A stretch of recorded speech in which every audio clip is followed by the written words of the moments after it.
All right, welcome back. We are in chapter 10, fourth level of intimacy, of 7 levels of intimacy.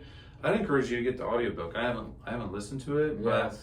but he is a speaker, so I'm sure he does a fantastic job of drawing you into the material in a different way. So, what is the fourth level? It is called hopes and dreams, and I think this is one of the biggest things. Absolutely. In terms of the positive aspects of relationship. If you can get to this level, you have made huge strides, in my opinion. And I know you've done some significant work on this particular topic with dreams.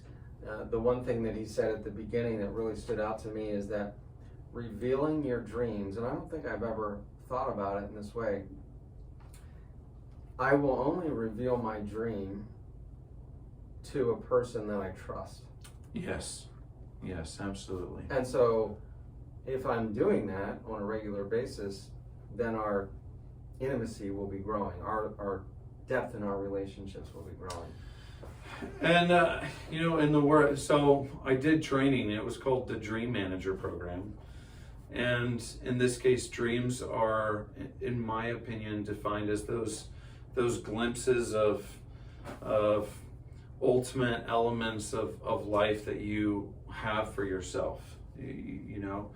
And there are different kinds of dreams. Like there are super easy ones to think about when it comes to your family, or you have a dream to, a common one might be like, oh, I want to be able to send my child to college because I never got to, that's a big dream. But there are really deep dreams, and I think the line you are referring to is, it does reveal our hopes, fears, fantasies, our deepest desires. So I happen to think that the reason dreams are shared with people we trust is because they reveal vulnerabilities to us, things that we're not sure will ever come to pass, that I happen to think God has placed in you. And some of those deepest desires have to do with the way God made us. Yeah. The strengths that we have as well, and utilizing them in such a way that really reveals something amazing and beautiful. And so I could share, a dream of mine is to, maybe I could write a book one day, But what do we fear? We fear the response is, what would you possibly write a book on? That's right. Even if I don't feel like that's a negative statement, oh God, you've shut down the dream. Yeah, that's right? Because the kind of mocking laughter, casual, you have just jumped up and down on somebody's dream. And killed the relationship effectively. And killed, at least you're not going to make it past the first or second level. That's right. Because now they can't trust, because if it's something that's super important to someone, to share it means something. A dream might be a relational one, like, I have, especially if it's a young person, I have a dream of marrying a good, a good Christian spouse one day, and someone might say, you got years, stop worrying about, right? If the casualness of it may at first seem like you're diffusing the weight of it, but it can also really dampen the person's sense of hope that they have for a dream that means a lot to them.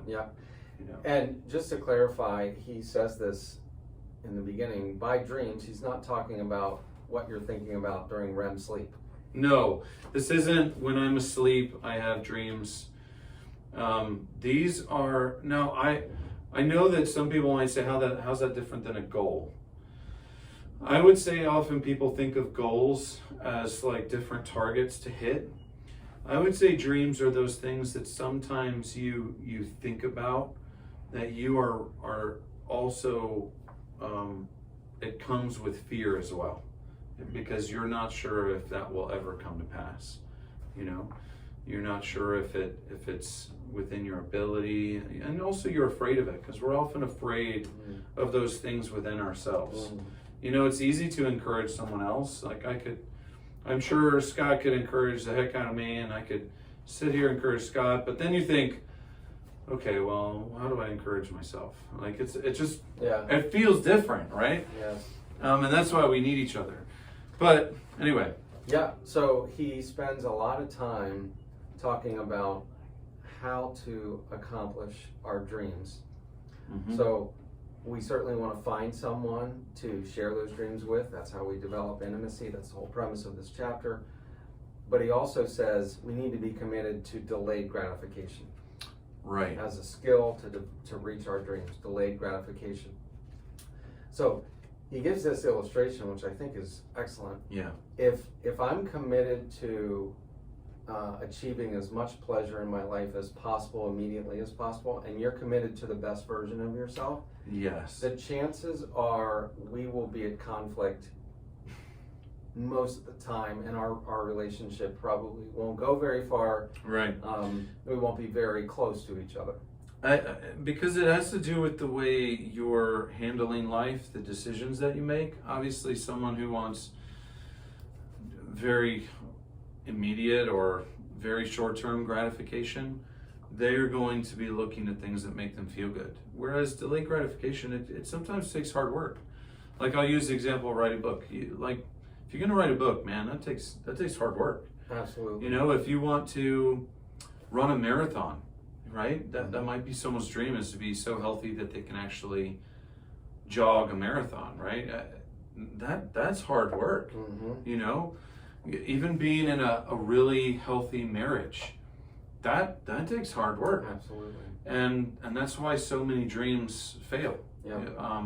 So he gives an illustration of delayed gratification with finances, right. which I found very helpful.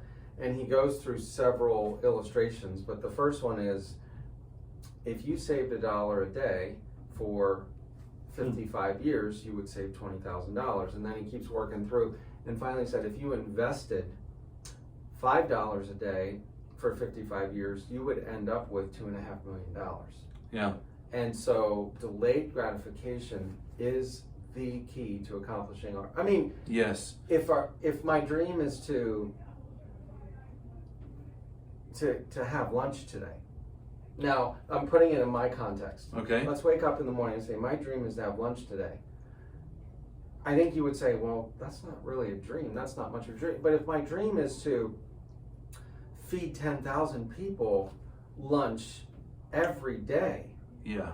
in the inner city, yeah, I'm not going to do that just by waking up in the morning. That's going to take a lot of work and a lot of delayed gratification on my part to see that dream become a reality.